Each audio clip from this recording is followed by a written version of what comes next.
Salut, on se retrouve pour notre Dvar Torah Express sur la paracha de Vaïkra. Les sources, le Midrash raconte et Jean Guetta, pour le Refoua Shelema de tous les malades du peuple juif. Alors on démarre cette semaine le livre de Vaïkra, le 3e livre de la Torah, qui est consacré en grande partie aux korbanot, les sacrifices. Même si cette traduction d'ailleurs en français n'est pas super exacte et on verra plus tard pourquoi. Alors essayons aujourd'hui de comprendre quelques points sur cette notion des korbanot dont on parle si souvent. Tout d'abord, où ? Dans quel endroit? Ces korbanot étaient offerts dans le Mishkan et également dans les deux Beth Amikdash. Ils représentent en fait ce qu'on appelle la avoda, le service. À présent, la raison. Différentes raisons ont été données, en voici quelques-unes.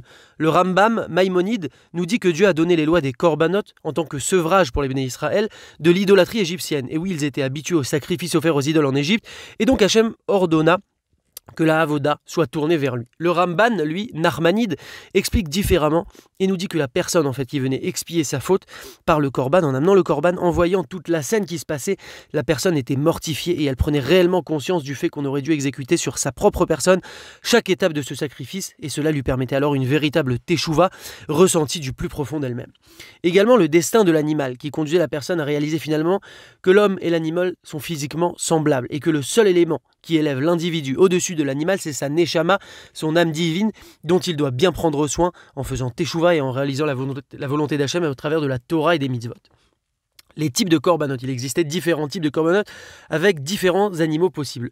Pour expier les fautes, première raison, les fautes volontaires, involontaires, également le non-accomplissement d'une mitzvah positive, également quand une personne avait eu de mauvaises pensées. Mais pas seulement, certains korbanot étaient offerts en remerciement et en signe de joie envers Hachem.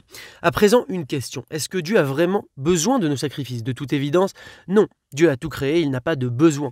Si on regarde bien, la racine du mot korban, c'est kirouv, qui signifie rapprocher. Voici donc pourquoi la traduction en français « sacrifice » n'est pas vraiment adaptée et en rapport avec la source véritable du mot korban. Les korbanot avaient donc pour fonction de rapprocher. Ils auront d'ailleurs très bientôt pour fonction, car je vous le rappelle, le 3e Beth Amikdash arrive. C'est aussi pour cela qu'il est intéressant et important de comprendre tous ces sujets. Et donc le but des korbanot était de nous rapprocher de Dieu.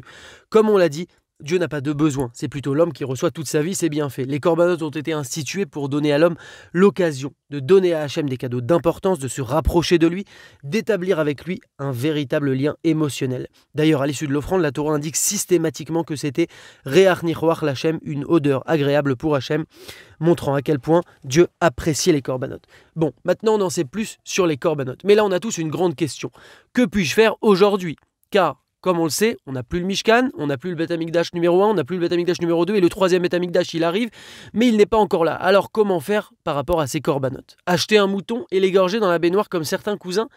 Non, pas du tout. Sérieusement, quelle est la solution? Que peut-on faire?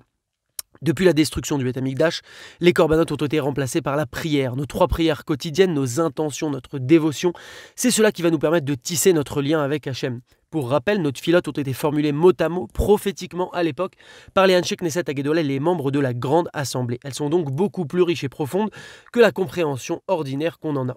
Également, en plus de la prière, nos sages nous proposent d'autres choses en remplacement des sacrifices. L'étude des lois des sacrifices, qui est équivalente au fait de les offrir. La teshuva, le repentir sincère, qui nous permet d'atteindre le même degré d'expiation qu'à l'époque des sacrifices. Enfin, l'étude de la Torah, qui est en soi supérieure à tous les sacrifices du monde.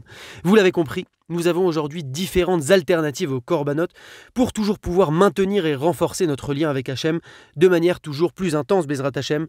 Shabbat Shalom, Chazak!